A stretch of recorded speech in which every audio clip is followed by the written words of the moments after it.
Hello, everyone. Welcome to another episode of Real Estate in Full Circle with your friend realtor, Andre Gordon. In this episode, we'll be exploring how to be a ready buyer part 2. Last episode, we explored how to be a ready buyer part 1 using cash. And in this episode, I'll be exploring how to buy a property using mortgage. When buying a property through mortgage, the first step is to determine how much money you can borrow by obtaining what is known as a pre-qualification letter from the mortgager. Most, if not all, the banks, building societies, and credit unions provide mortgages, however, at different interest rates. And if you're an NHD contributor, then you can add your benefit with any of the lending institution. Most of the lending institution preliminary assessment will look like this. 1. Minimum last 3 months pay slips. 2. Employment letter addressed to the lending institution. 3. A copy of an ID, preferably a valid passport or a driver's license. 4. A completed income and expenditure form displaying your monthly inflows and outflows of cash. And 5. A confidential statement of affairs. And 6. A credit report. If self-employed, individuals should submit the following in addition to the above mentioned. 1. An express nature of business. 2. Last 2 years audited financial statement. 3. Last 2 years tax return. And 4. Last 6 months bank statement.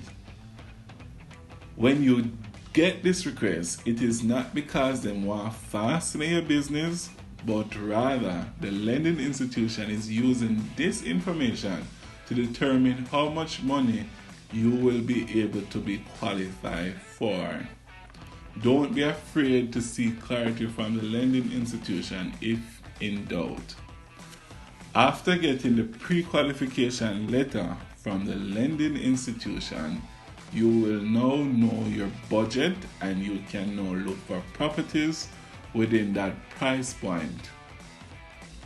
You will also need to budget for 5% deposit to secure the purchase once your dream property is identified, which you will have to pay out of pocket. Remember now, most of the lending institution will only lend up to 95% of the value of the property. Similarly to a cash purchase, these are the standard closing costs. They are 1. Lawyer's fee. Lawyer's fee range from 1% to 3% of the value of the purchase price, plus GCT, which is 15%. 2. Half the cost of the sale agreement, which is 0.20% plus GCT.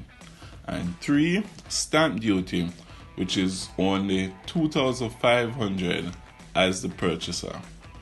And 4.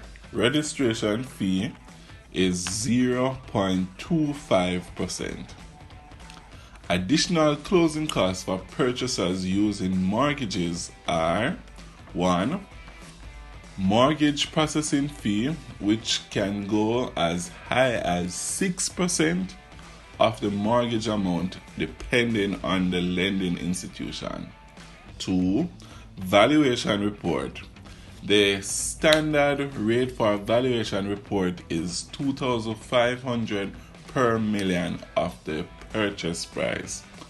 And 3. Surveyor's report.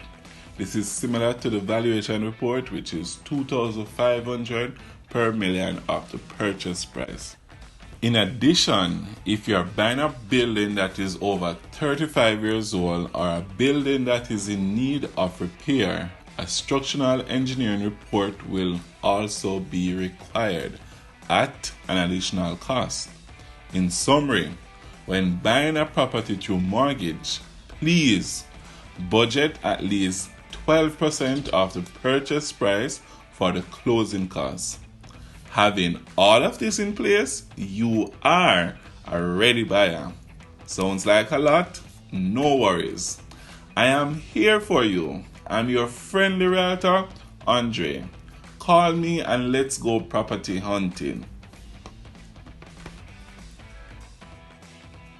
This has been another episode of Real Estate in Full Circle. See you next time.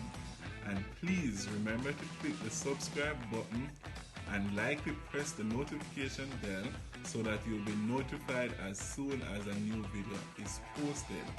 And if you do get value from these videos, all I ask in return is a little thumbs up to keep me motivated to post videos weekly. And please remember to share all these videos with your families and friends. Thank you.